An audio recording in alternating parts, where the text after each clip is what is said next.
Hello everybody, and a very warm welcome to Dudley College of Technology and our parent induction talks. Hope this evening finds you well. These are a number of talks that we're doing to hopefully give parents and guardians a little bit of insight into what to expect from Dudley College of Technology next year, and an opportunity, most importantly, to ask some questions. Normally we run these face to face, but obviously current restrictions don't allow us to do that. But hopefully you'll still find this a useful and informative evening. My name's Neil Thomas. I'm very proud to be the Chief Executive and Principal here at Dudley College of Technology, and I'm joined this evening by my two Vice Principals. Firstly, Diana Martin. Hi, I'm Diana Martin. I'm Vice Principal for Curriculum and Standards. I look after predominantly 16 to 18 programmes, higher education and support for students with SEND and safeguarding at the college. Thank you, Diana. And our second Vice Principal, Carl Riding. Good evening, everybody. My name's Carl Riding. I'm responsible for several of our vocational and technical areas, including construction, engineering, health and science. Brilliant. Thank you very much. Between the three of us, we're going to do our best to respond to any questions you want to ask us this evening. I'll talk a little bit more about how that will work in just a moment. Before we start that, however, I have got a few bits of information that I just thought I'd share with you, a few slides that I hope will give you a little bit of an introduction and maybe answer some immediate questions, and then we'll open up to the panel questions after that. So a little bit of background to the college then. I'm assuming you know a fair bit about Dudley, but a bit about our work in the borough and what that means for students and next academic year. Firstly, we're really proud of the facilities we've created across Dudley, and we actually now operate across what we call two learning quarters. So we have the Dudley Learning Quarter, based obviously in the centre of Dudley, and that's got a number of our new facilities in it. We've spent quite a lot of money creating some really exciting new facilities in there. It depends what your son or daughter is planning on coming and studying with us, but they might be in Dudley Evolve if it's arts, maybe it's engineering or construction, where they'll be in Dudley Advanced. Could be A-levels in Dudley 6th, could be one of our SLDD students in Dudley Aspire, maybe you're studying motor vehicle in our motor vehicle facility. The point is, although this is quite a large college, what we've built is a number of sub-sector specific buildings to hopefully offer the very best facilities for that particular subject. We're not just based in Dudley, of course, we also have Bridie Hill Learning Quarter just a few miles down the road. Your son or daughter will be there in particular if they're studying construction trades training at the CAT Centre, or some of our creative or digital and media provision, which is offered in Inspired, which is actually where we're broadcasting from today. One thing that might be of interest as well, maybe not for September, but just to put on your radar, is that there will be a third phase to our learning quarters opening shortly, in that we're creating a brand new university park in Dudley, just down the road next to the Black Country Living Museum, for those of you who know that area. The first phase of that is opening this September with an Institute of Technology, which will allow students to study higher level qualifications in engineering, construction and medical technologies. And there'll be two further phases coming over the next few years, including a brand new HE Centre for Health and Sciences. And the idea behind that university park is to provide more local people with a really cost-effective solution to carrying on to university if that's what they want to do. So university partners delivering their education locally in a cost-effective way to hopefully encourage more of our very able students to carry on to the very highest level of study. So that's a bit about all of us. Your son or daughter will be based in one of those buildings. But what about a bit more about what to expect from us when they join us next year? Well, we're very proud of what we do here, understandably, and I'm bound to say as a Chief Executive Principal, I think that your son or daughter has made a great choice in choosing Dudley College of Technology. Why do I say that? Well, there's all the things that you saw mentioned in the video. We are Ofsted Outstanding. We're one of the first colleges ever to win the Queen's Anniversary Prize for Education. There's us at Buckingham Palace receiving the award there just before lockdown. But actually it's about much more than that for us. It's not about those sorts of things. What gives us a buzz, what gets us out of bed in the morning really is trying to make sure we get the best possible outcomes for every young person who puts their faith in us really and joins the college. And we've got pretty good at that over the years. We are particularly keen that people judge us on what people go on to do after Dudley College, because I think that's the real measure of it. Have we prepared people properly for the next steps. And I'm happy to say that 92% of people who join us go on to what we would count as a positive destination. That's continuing on with higher education or going into employment. And you can see some other statistics there. I won't read them all out. These are taken from our most recent learner survey, which we conducted independently, and shows really just how satisfied students are with the experience they get there. And how do we deliver that? So just to give an overview to parents and guardians about what your son or daughter can expect next year. This is what we call the programme of study. There is more to your course than purely the subject that your son or daughter has chosen. So everybody will have picked a subject. Maybe they're doing a T-level, one of the new T-levels, maybe they're doing a BTEC, but they'll have picked a particular discipline, might be motor vehicle, might be engineering, hair and beauty, art and design, digital media, whatever it might be.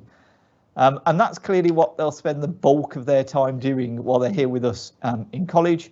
That's what most of their hours will be, and it will be very much focused on developing the practical and technical skills for that particular discipline, even whether it's full-time study or through apprenticeship route. But that's not the only element of the programme of study. There are some other really important elements for you to be aware of. If your son or daughter was not successful in achieving a grade 4 or above in English or maths, we'll be supporting them to retake their English and maths qualification when they're with us, and we're very successful at getting people through those retake programs, mainly because we know it will be a massive barrier to them in employment and higher education if they don't have those important qualifications. So they'll also undertake that if they need it. They will also be encouraged to take up a work placement. We think it's really important that everybody gets some experience in the world of work in the discipline that they're studying. And in particular, if your son or daughter is studying or planning to study one of the new T-levels, which we're one of the only colleges in the country to offer, they will undertake a significant industrial placement of at least 12 weeks out with an employer to make sure they've got all the very latest experience there to serve them well when they move into that industry. And then lastly, there is something we call the Performance Improvement Programme. That's a weekly session that your son or daughter would have with a personal tutor. Different themes each week. Sometimes it will be one-to-one support, making sure they're progressing well on their studies. Other times it might be sessions around their well-being, mental health, but most importantly, helping them prepare for their next steps after college, whether that be employment, university, or whatever it might be. They're all important elements of the programme and study, and we encourage people to engage with them all. And then there's what happens outside of the classroom. So outside of that direct delivery on your main subject, we offer a range of support for students. I won't go into all of them now. We might have some specific questions about this later. Some of it could be one-off support that somebody needs just due to a particular incident. It could be financial support, counselling, or it could be long-term support that needs to be put in place for the duration of the course. But we have hundreds of support staff here at the college dedicated to delivering those services to our students. We also provide everybody, as you would expect, with a range of online tools to support their study. They've obviously been very important in the last 18 months while we've all been coping with lockdowns and things like that, but we believe they're essential anyway. So outside of the classroom taught sessions, they'll also have online activities to access through Microsoft Teams. And you'll also have access, or your son or daughter will, and you'll be able to have a look at it, to a system called Pro Portal, which is how we track their progress and how you can keep up to date on how your young person is progressing. We also have a team of independently qualified, matrix qualified advice and guidance staff who are there to provide independent advice and guidance, particularly when people are looking at their next steps into employment, and that'll be an important part of the sort of final term with us, and that can include advice obviously about applying to university if that's what your young person wants to go on to do, and how to navigate through the UCAS university application system. That team also provide financial advice, both about their study now and also what they may be going on to do in the future. And just so you're aware, while I talk about financial advice, if your son or daughter, young person, was entitled to free school meals at school, then they are entitled to free college meals at college, and that will happen. You apply for that on arrival, and it's automatically credited to them so that they can spend that in any of our eateries here at the college. And they're also entitled, every full-time student here at the college, every 16 to 18-year-old is given a bus pass for them to use. Obviously, we give it to make sure that people can access college and can attend college, but they're available for people to use outside of college as well. And then lastly, in terms of support, I ought to mention really the Students' Union. We have a very active student union here run by the students. Obviously, your son or daughter will meet them during Freshers' Week at the start of their term, and they'll have an opportunity to sign up for a student card so they can get all their discounts and so on. But the Students' Union do far more than that, including running a whole number of societies, clubs, events, and opportunities to get involved in local and regional and national lobbying and events. So an important part of supporting the student experience here at the college. So way more than just buildings, I have to stress. So a little bit about practicalities then, which are useful hopefully for mums, dads and guardians to be aware of. We don't have huge amounts of rules here, but there are a couple of things that we would ask for your support with. We do ask every student to sign up to our student code of conduct when they arrive here with us. It's not a particularly onerous document. It essentially says treat people as you expect to be treated, and that's very much how we work here. It is meant to be a more adult learning environment after all. And there are a few rules, not too many here, but a couple of things just to stress. One particularly important one is that we do issue everybody with an ID card. You can see all of us sporting our ID cards now. They are very important. It's how we make sure that only people who are entitled to be on our sites are there. So anybody who comes on site without an ID card is challenged, as you would expect, by our security team and staff. So please do encourage your son, daughter to make sure they bring their ID card in. We'll obviously encourage that as well in the opening weeks. They can access any of our catering facilities across any of our campus. So whichever building your son or daughter happens to be based in, based on their subject area, they've got access to all the facilities, catering facilities, libraries, computer centres across any of our sites. Some of the curriculum areas do have particular workwear that we ask students to wear at particular times, sometimes linked to their safety, sometimes linked to their industrial placement, but there'll be more advice about that given at the start of the term. And hopefully it goes without saying, but and I have to say people are really good about this, but we've spent a lot of money creating some really fantastic facilities here, and we want people to make sure they look after them. So we do stress that everybody plays their part in looking after everything here. We then have got some practical things to consider for parents, and you're bound to have some more questions about these, which we'll answer in a moment. Just to give you a whistle-stop tour on what to expect over the next few weeks. Firstly, we are planning, or we were planning, I should say, until the Prime Minister's announcement last night, face-to-face taster activities to be happening on week beginning the 28th, and then some online activities across the summer, all aimed at trying to support people in transitioning from school, learn a bit more about your course, meet your tutor and so on before you come to college. We now understand, unfortunately, because of the restrictions being continued, they may not be able to be face-to-face sessions, but we do still plan to offer something in terms of taster sessions across the summer. So we'll be issuing some more updates on that on our website shortly. The very key date that I'm sure you've all got in mind already is Results Day, which this year is unusually August the 12th, because they've been brought forward as part of the pandemic impact. To make you aware what will happen, obviously, if you've applied already to the college or to Dudley Sixth, or your young person has, your son or daughter, then they'll be phoned by us on a Results Day to confirm their results and then to confirm the choice of course they wish to enrol on. So don't worry, it'll all be done remotely. Once they've confirmed their choice, they'll then get sent an email and a link to complete their enrolment form and sign up to their course of study. So it can all be done remotely over the summer. So no need to traipse into college over the summer to complete that.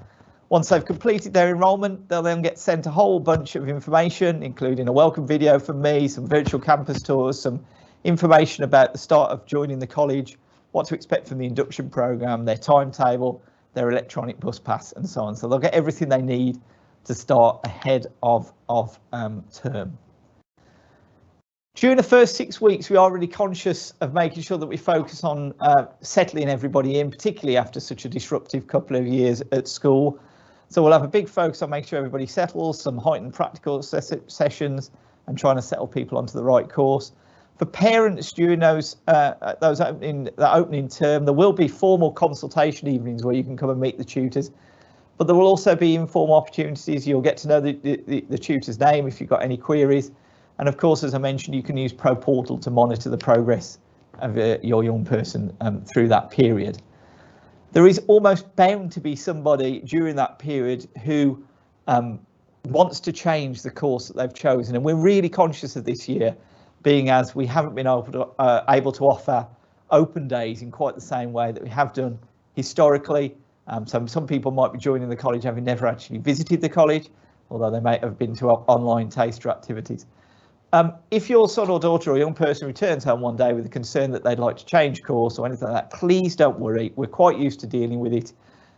If that happens, then our advice really is just talk to us, talk to the course tutor in the first instance, or if you jump on the website, you can click on About Us and you see some terrible pictures of myself, Diana, Carl and the rest of the senior team, including a link to our phone number and our email address. Get in touch.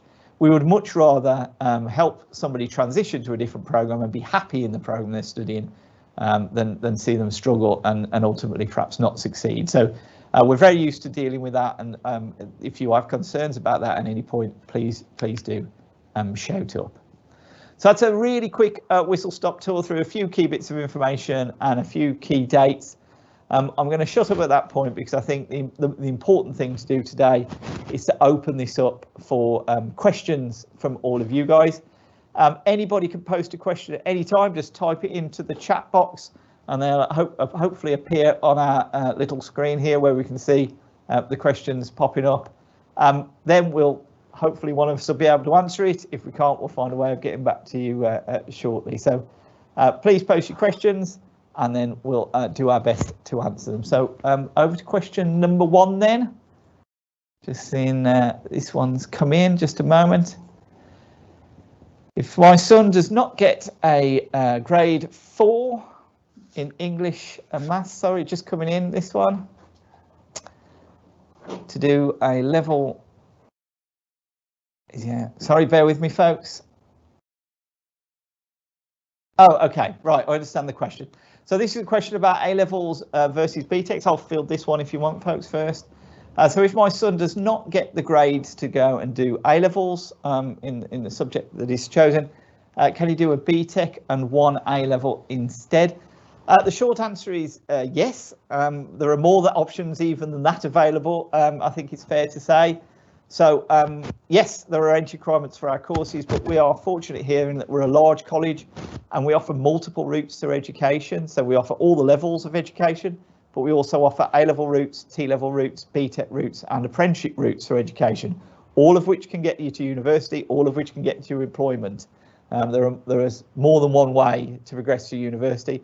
So if the grades don't permit a particular route, or even if your son or daughter has decided that perhaps they would like a different alternative route to study, then absolutely they can change. The purpose of the phone call that we'll make on the 12th of August will be to have that discussion with you or with your son and daughter to finalise that decision. And as I've said before, even if they choose to change their mind later on, that's not the end of the world, and we can certainly accommodate that. So I realise it's been a really disruptive couple of years for education. I know some people will be feeling really anxious about their result and whether that limits their choices. My message would be please don't get anxious. There will always be options. There will always be a route that we can take to support people through, and our job is to do that. So absolutely yes is the answer to the question. Right, going back to live questions, the next one is, at school, my daughter took part in lots of after-school clubs. What extra activities are available at the college? Diana, can I throw this one your way, perhaps? Yes, absolutely. So at the college, we have a number of different clubs that are run by our student union. So they run social activities and events, they do trips, they run the Duke of Edinburgh Award for our students to take part in. They also run a number of clubs around We Socialise too for students with special educational needs and disabilities, and really importantly they have a student council, so people can put themselves forward to join the student council and work on some of the key issues that affect young people in the college and more locally. So if they're interested in that, we also have a comprehensive team sports provision which enables people to take part in competitive team sports across a number of different sports. So we do basketball, netball, football, and several other programs. So there's plenty of things for students to immerse themselves in college life. And what I would say is get your daughter, I think it was in the question, to really make the most of the Freshers Week, which is student union run, where she'll find lots and lots of information about all of those extracurricular activities that are available within college. Brilliant, thank you, Diana. Okay, next question popping up. How long are the bus passes provided for? Oh, nice simple question, Carl. I'll give you as a warmer-upper. Thank you for a nice easy one to start with, Neil. Yeah, these are annual bus passes and they are available for all 7 days of the week. So obviously we want our students to use their bus passes to come to college, but as a slight extra incentive, they can use that at the weekends and on the days that they're not in college. So they will run through from September through to June next year. But if you're on an apprenticeship, that will last a full 12 months. Brilliant, thank you, Carl. Okay, next question. How will I receive my timetable? How will my son or daughter receive a timetable? So you will get, or your son or daughter will get their timetable set, or certainly their first class information sent out to them in advance of the start of term. So they'll receive that towards the end of August after they've completed their online enrolment bit and signed up to the course.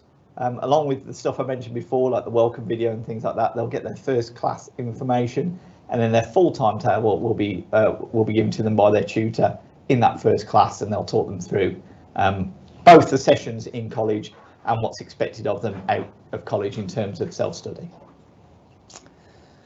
Okay, next question. What does a typical day look like? Diana, do you want to field this one? I can pick that one up. So generally for full-time learners, we have 8:45 start, and then the latest usually is 5:15, 5:30 end. And generally students are in 3 days, sometimes 4, but you're not generally in for 5 days a week. So it'll be 8:45 to 5:15, 5:30. There will be some days where you might only be in for half a day. So on a Wednesday, because of team sports, we tend to keep Wednesday afternoons free. So if you are timetabled in for a Wednesday, that might be a half day, but you'll get a lunch break between 12 and 12:45 or 12:45 and 1:30 to allow for the volume of students going through our eateries. And there's generally a comfort break in the morning and afternoon, so about 10 minutes between 2 sessions, so that you do get a break throughout the day as well.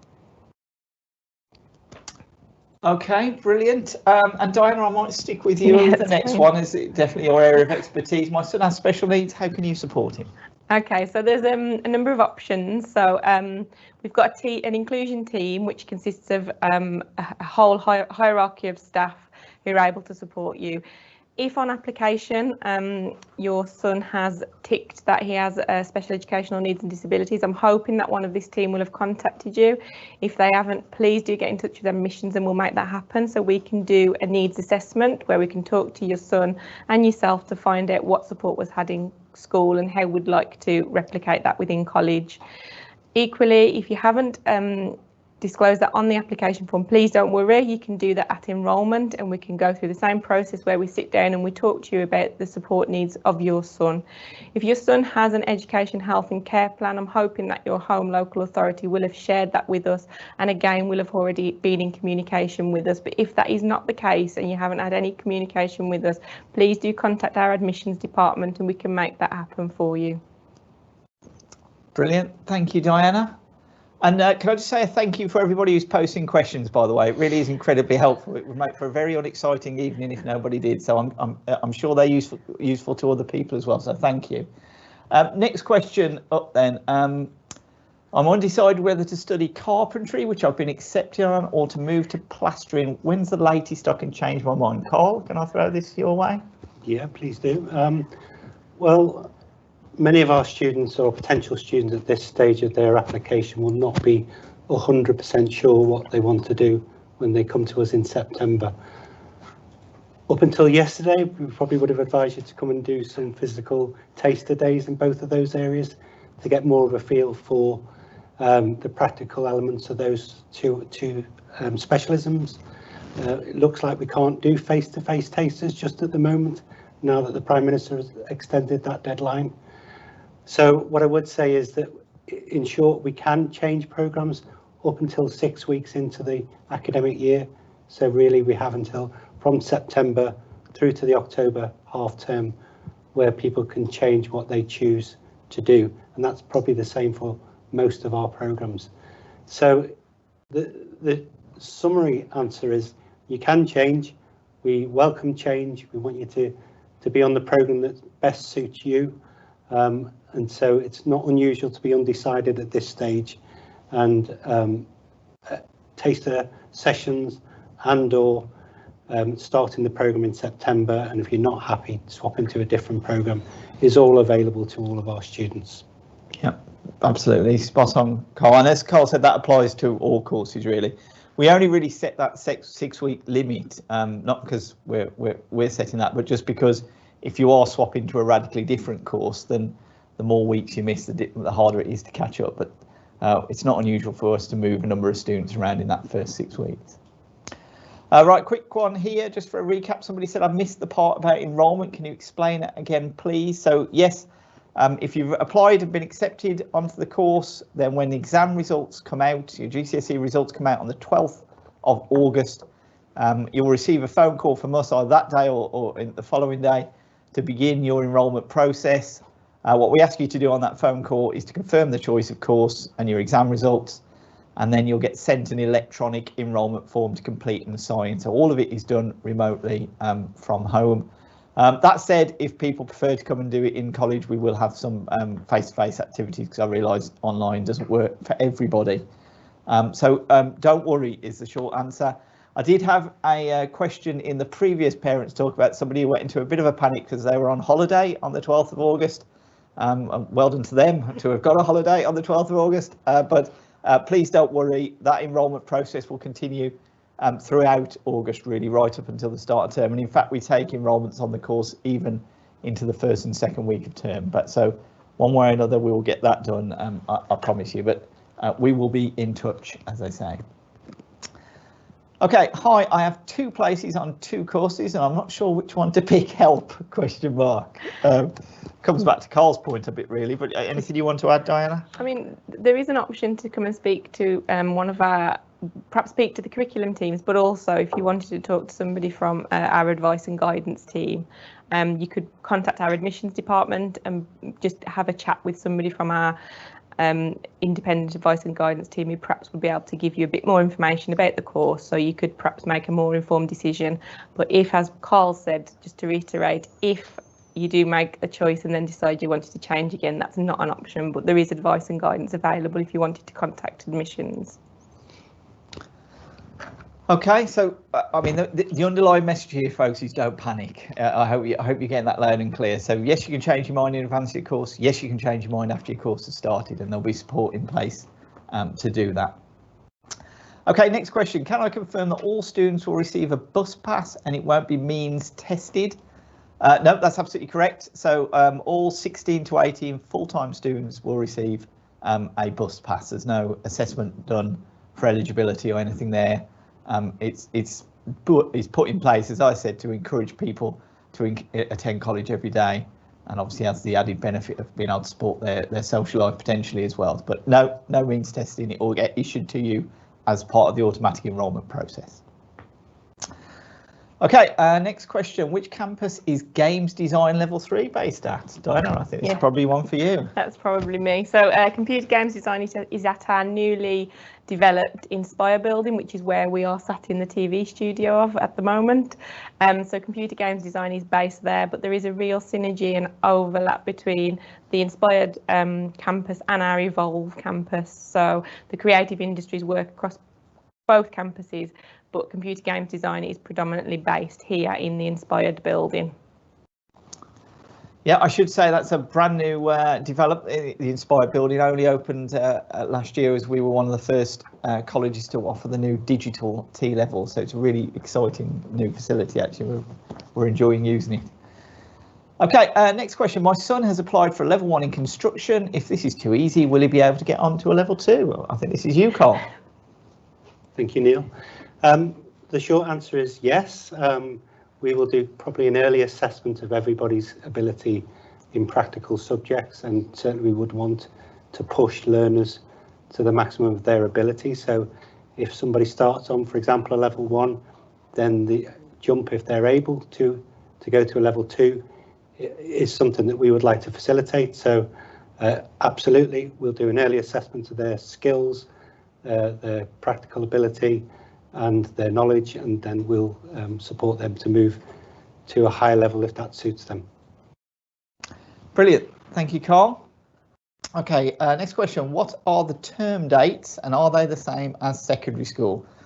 I can't remember all the dates off the top of my head, but I can answer the second part much easier, which is yes, broadly speaking, they are absolutely the same as secondary school. The only really difference between a college year and a school year is we actually finish slightly earlier at the end of the academic year. So we're coming to the end of our academic year now, whereas I know schools have got a few more weeks to go. But in terms of when the October half term is, the February half term, the Christmas breaks, all that sort of thing, it's pretty much exactly as you've seen in secondary school, and we begin the college year on the 1st of September.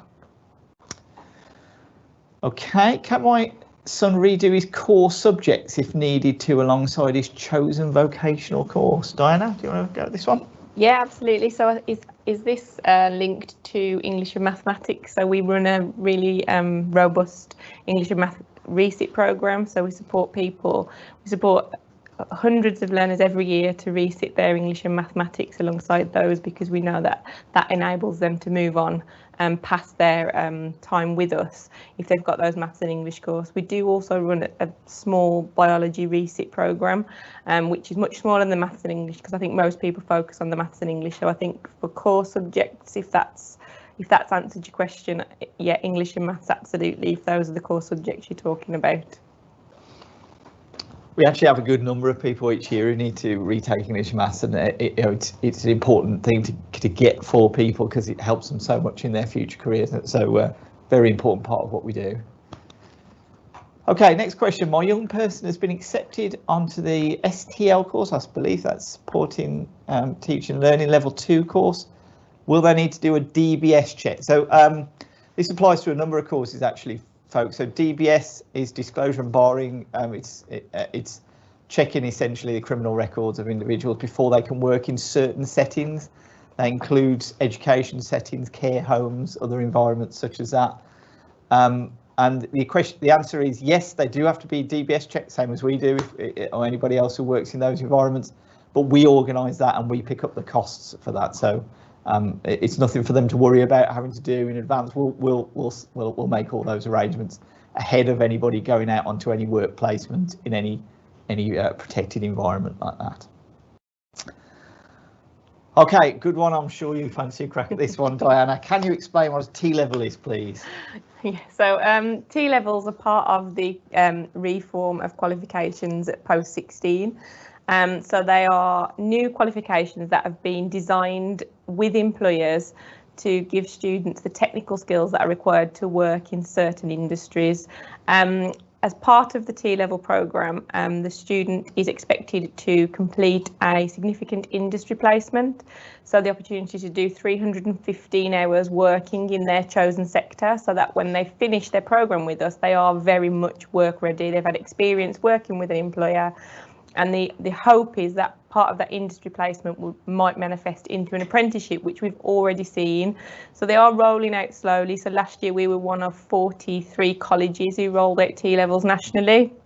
There were first 3 T-levels that we've run this year have been through digital, through construction design, planning and surveying, and for our early years practitioners. In September, we're now expanding that. So every year, more T-levels will roll out. So this September, we've got science, health and health science rolling out. And we'll have a brand new facility at our Broadway campus for a brand new set of labs and health science rooms where students can develop those technical skills to enable them to work in that sector. So we're really excited to be rolling these out, but they are equivalent to A-levels. They have carry the same UCAS points, but the idea is that they're developing technical skills to enable students to progress into their chosen careers once they leave us, and they have that really significant industry placement. Spot on. I mean, they are really interesting T-levels actually. Mums and dads, I realise these are new. I mean, part of the reason behind T-levels was actually to make it easier for people to understand, because everybody understands what an A-level is, I think, but get confused when you talk about BTECs and City and Guilds qualifications and so on. So the T-level is an absolute equivalent to an A-level, but focusing on one subject discipline in a vocational technical route. So really excited to be launching another batch of those this September. Okay, next question is, how many hours is a full-time diploma level 2 course? Will I be in college every day? I think we picked up on this slightly, Carl, but I wonder if perhaps you could talk about the difference between a full-time and an apprenticeship sort of study model, really. Sure. So a full-time diploma in terms of the hours are largely dependent on the study programme and are kind of individualistic to the learner, depending on what they've achieved previously. So whether they need to continue to study maths and English, for example, what exactly the diploma is. But the likelihood is that our students are in college, our full-time students are in college between 3 and 4 full days, again, depending on their study programme. That differs somewhat to an apprentice who normally would be in college for 1 day a week on a day release basis, and the other 4 days per week they'd be on their apprenticeship, working with their employer. So that's a job with training as opposed to a full-time course. So most of our full-time courses are between 3 and 4 days in college, but it does depend particularly on the individual and the diploma that they're actually doing. It also means for full-time learners that day that they're not in college, it does give them the capacity to undertake their work experience without affecting their attendance at college, which is an important part of what they do. Next question, do you provide work placement opportunities for students in public services course? What kind of support do you provide for employment following the course completion? So yes, we do. So all students on all programmes have some sort of work exposure and work placement during their time with us. As Diana's already said, the T-levels have a heightened amount of industrial placement, so they'll be out on industrial placement for about 12 weeks of their course. But for everybody else, there will be at least some work placement and some work exposure in the sector that's linked to their subject area. And we have an employment hub based in the college, and they help place people into work placement opportunities. The Employment Hub also help people with their next steps into employment as they're coming towards the end of their course. And we even support people to go into employment midway through the course. And this is particularly popular in some of the technical disciplines like engineering, construction, and a number of other subjects, where sometimes students will start with us on a full-time programme, go out on work placement and make such an impact with their employer that the employer asks to take them on in employment, and we would actually flip them then from full-time study into apprenticeship study in the way that Carl has just described. So they'd flip into a day release apprenticeship model, and we can do that midway through programme for a good number of our subject disciplines. We absolutely don't want to delay in any way someone finding employment if that's the right route to them, but we will continue to support them with their training through the apprenticeship study route. So yes, if and when your son, daughter, or young person is interested in that, I'd recommend they go and register their details at the Employment Hub, and they do a kind of matchmaking service with apprenticeship vacancies in the local area with the employers we work with. We support typically about 3,500 apprentices each year across about 1,500 employers, so we do have quite good connections in trying to find people those placements. Okay, similar question again, Diana. We'll answer it. Which campus will the creative digital media be held at? Yeah, okay. So as I said previously in one of the questions, we're sat in our new state-of-the-art TV studio here at the Inspired building, and there's a real crossover between Evolve and this building. Digital media has been housed at Evolve for a number of years now, and we're still holding digital media at Evolve, but obviously you will all want access to this fantastic TV studio and the motion capture suite that's based here in the Mac studio. So there will be predominantly based at Evolve, but there will be opportunities absolutely for media students to come and access the fantastic facilities at our Inspired building. One of the things we're really keen on with the arts provision here is trying to make sure that people are doing cross-discipline projects. So as Diana says, we have 2 arts facilities here, Dudley Evolve and Dudley Inspired. And sometimes you'll have performing arts students working with creative media students, working with photography students, working with music performance, using all on cross-discipline substantial projects. So you'll often find yourself moving between both facilities to get all of those experiences. But one thing you can be guaranteed, obviously, some very exciting state-of-the-art facilities. So something to look forward to. Okay, next question. The bus pass, which you mentioned, is it to use on any bus or is it for a college bus only? No, just to be clear on that, we don't run college buses. So this is a standard National Express bus pass for you to use on any bus Travel West Midlands, not National Express, bus pass for you to use on any of their buses in the region. If my daughter doesn't get a grade 4 or higher, will she still be able to attend the college course she wants to? Carl, do you want to take that? We've answered this in part, I think, but yeah, I think the short answer, as Neil and Diana have mentioned, is if your daughter doesn't get the grades that she needs for the course that she's applied for, not to panic. We'll be in contact with your daughter as soon as the results come out, and if she can't get on the first course that she applied for, we will give her some independent advice and guidance about what else she could do that matches the grades that she did actually achieve. So the short answer is she may not be able to get on the first course she applied for if she doesn't get the required grades, but we will be able to help her to get on a course and work towards the one that she initially applied for.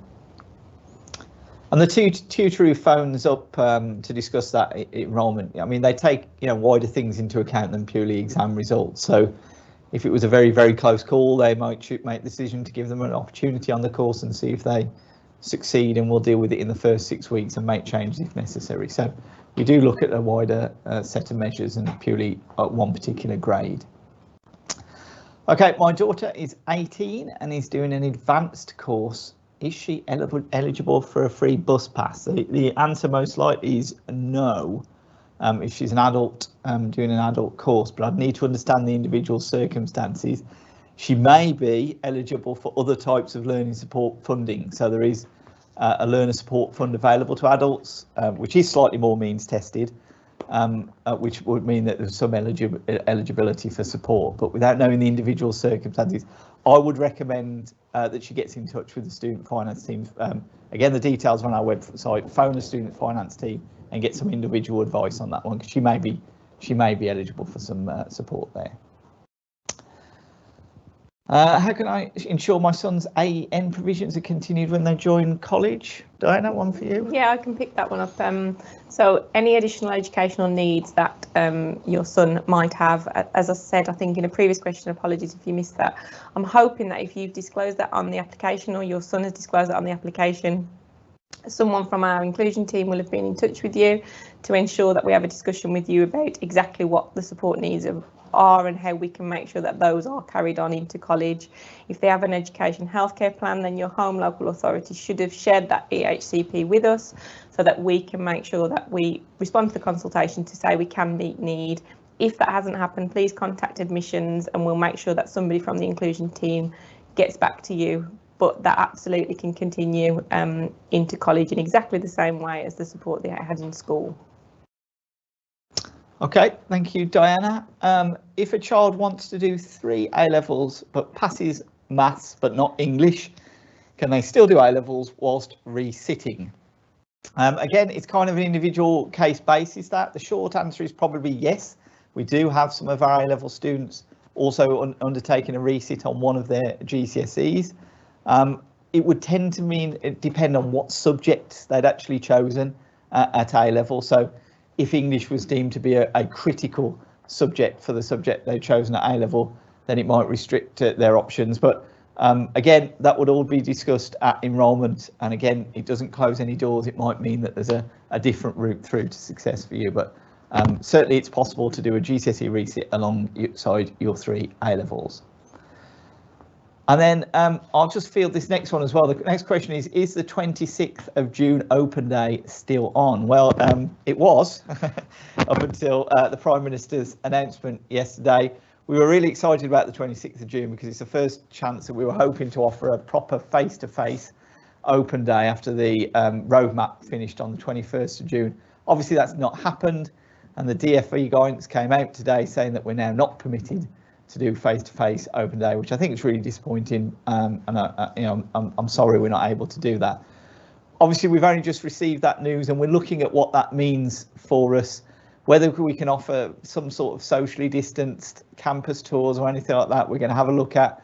Otherwise, it might mean we've got to stick with virtual activity for now and then bring in face-to-face later on in the summer and ahead of the new term. We're going to have a look at that over the next couple of days, and we'll be publishing information up on our website and through all the usual social media channels as soon as we can launch what those activities are. Okay, next question. How and when will I order my daughter's hairdressing uniform and equipment? I'm happy to field that one. Yeah, okay. Absolutely fine. So obviously that'll be part of the induction for your daughter onto the hairdressing equipment. As we've said, that there is a period of time that we will allow your daughter to come to college without a uniform, because we don't want you to spend any expense if after the first 3 weeks she wants to move to a different program. As we've talked about, we give people the chance to settle in, so that will all be done as part of the induction, but there is a grace period for people when they're on a new program, just in case they change their mind. So again, that will all be part of that induction program. All the forms and the kit ordering forms will be shared by the personal tutor during those first few weeks. Okay, thank you, Diana. Next question I think is coming your way, Carl. Which campus is the electrical installation course on? Thank you, Neil. This is a good question because this is slightly changed from previous years. So up until this summer, electrical installation was split over 2 campuses. So levels 1 and 2 were delivered out of our construction and training centre in Brierley Hill, and level 3 was delivered at Dudley at the advanced building. From September this year, all electrical installation will be delivered in the advanced building at Dudley Learning Quarter, and we are investing a significant amount of money in new facilities in that building to bring all the electrical installation together in one single building, all 3 levels, and we think that will create an enhanced facility, and we're really great to get all the level students together in the one location. So there is a change for September. It's a really positive change, and we're investing a lot of money in capital and new equipment for electrical installation. It's one of our most successful areas, and our applications for that area just seem to rise year on year. So really important area for us. Thank you, Carl. Next question. My son will be 19 in January 2022. Will he qualify for a bus pass for the whole of next academic year? It's all down to your age at the start of the course, and assuming that he's on a full-time course. So if he's still under the age of adulthood, then and he's attending a full-time course at the start, then chances are yes. But again, individual circumstances, I would recommend you phone and just be absolutely clear on that. And again, if it is that he's an adult and not entitled to that, he may still be entitled to the support through the Adult Learning Support Fund. So it's just a matter of routing the right support to him. So please, I'd recommend picking up the phone over the summer and speaking to the student finance team. Okay, my son would really like to do the IT system support, but he's not guaranteed the grades. Would there be a chance he would still be accepted on the course? I think we've picked this one up really well, folks, actually. So yes is a short answer, but equally we will not put people on courses where we set them up to fail. If he's not got the grades to get onto the particular level, what we might do is put him onto the preparatory course before that to prepare him for the level that he originally intended to go on. So if we don't feel that he's ready to start straight on the level that he wishes to, it just means it's going to take us slightly longer to get him through the full programme, because he'll do an additional course ahead of it to prepare him better. So we do that with the best intentions. We're not trying to elongate courses for people, but we know what's best in terms of preparing people, and we don't want to set people up to fail. So the tutor will advise you on all of that once we know grades during the main enrolment activity.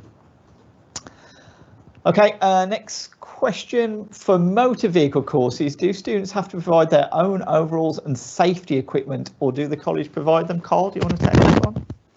Yep, thank you, Neil. The short answer is, as far as health and safety is concerned in our workshop, that trumps all requirements. So if there's a requirement for safety wear and overalls, as there would be in motor vehicle, then we would expect them to be worn from day one, really. And we do require students to provide their own overalls and safety equipment. We do have a collection of equipment that we can use for people in the short term until they can purchase their own equipment. We also have process in place to support people who are struggling with the financial elements of purchasing their own equipment. So the short answer is, for health and safety reasons, yes, the overalls and the safety equipment is required from the first day of workshop activity. But we will support you if you're struggling to fund those at the start of the programme. Thanks, Carl. And that will apply to a number of our courses, actually, folks. So if there is a specific piece of safety equipment that's linked to the equipment they're using, for example, people wearing goggles when using Bunsen burners, things like that, and obviously we're providing those. But if it's wear, so if somebody's wearing a uniform or wearing a pair of safety boots on a construction site, then each student needs to own their own pair of those, and they'll be advised about that during the start of their programme. Okay, next question. My daughter has applied for 3 A-levels but hasn't had anything to say she's been provisionally accepted. When will she know? Well, she should have done. If she's applied, she should have gone through an interview process and should have had that result come through to them. So rather than sharing your details publicly on such a forum like this, I recommend you phone our admissions team first thing in the morning and they'll be able to confirm her status. My guess is that it's got lost in the post or lost in email transition somewhere, because I would have expected her to hear by now. So pick up the phone, the admissions team will be able to confirm all of that for you over the phone tomorrow morning. You can find their details on our website. Another quick question is it too late to apply for a course starting in September? And the answer is no, it's absolutely not. We're still accepting applications, and in fact we do have people join us right up until the start of programmes. And then I've got 2 last questions now because we're rapidly running out of time. First one, my son will be studying animal management. Which campus will that be held at? And does he need to find a work placement for the course? Diana, do you want to field that one? Yeah, I can do, yeah. So animal management is based at our Broadway campus, and we have a placement officer specifically dedicated to animal management, and we have a number of links with local animal sanctuaries, or so the Wild Zoo, for those of you who know it, at Halfpenny Green, Smestow, and we also have links to completely lost the name of it, and I should know the farm in Sedgley. So there will be support for your son in finding a placement. And the zoo, of course. And of course the zoo. Yes. Not forgetting the zoo. Okay, brilliant. And then last question, I'm afraid, because we're running out of time, but I'll tell you how to field any more questions if we haven't managed to get to yours in a moment. The last question is, can you recap what do I do when I get my GCSE grades? So just to recap that, folks, you'll get your grades on or your son or daughter or young person will get their grades on the 12th of August. That's earlier this year than the normal 2 weeks earlier due to the impact of COVID. You will receive a phone call from us on that day or in the following days asking you to confirm those grades and the course choice that you want to be taken forward onto. We will then process that enrolment at our end. It will send you a form to complete a few bits and sign. And that will then secure your place on the course. You'll then get sent all of the information, the joining instructions, the electronic bus pass, the first class information, and a welcome video from me to help you settle in and prepare for the start of the course, which will begin on the 1st of September. So that's a useful little recap there, actually, folks. We have had lots of questions. We've been doing our best to dip into them as they've come in. I'm hoping we've managed to get to as many as we can in the time we've got. If we didn't get to your question, then please do get in touch. It's very difficult for us to answer them all here, and equally some of them will have very individual nature to their questions, or you didn't feel that you could ask it in front of a wider audience like this. Please do pick up the phone. If you jump onto the website, you can find the details for our admissions team, for any members of the senior leadership team, the advice and guidance team. Get in touch and they should be able to answer any questions you've got. We will, as I said, as ahead of results day, be also releasing some details about what we are going to do around taster and open activity, given the recent Prime Minister announcement. So please do also keep an eye on the website and perhaps subscribe to our social media channels if there's more you'd like to know about the next few weeks and months. Other than that, I'll say a big thank you to my panel members for fielding questions.